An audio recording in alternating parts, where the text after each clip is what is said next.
प्रार्थना सेप्टेम्बर 28, 1914।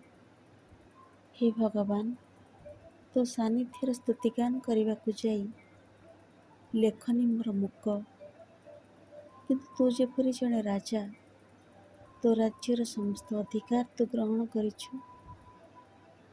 वर्तमान तू प्रत्येक प्रदेश को संगठित, श्रेणीबद्ध, विकसित और वर्धित करुछु। घुमंत को जाग्रत करुछु।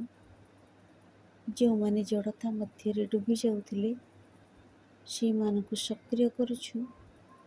समस्त को सुसंगत करुछु।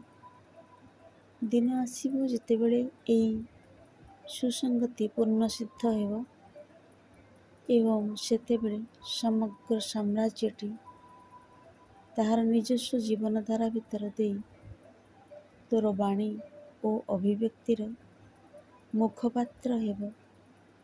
किंतु इतिमध्यरे तोर स्तुतिगान करने जाई हे भगवान, लेखनी मोर मुक।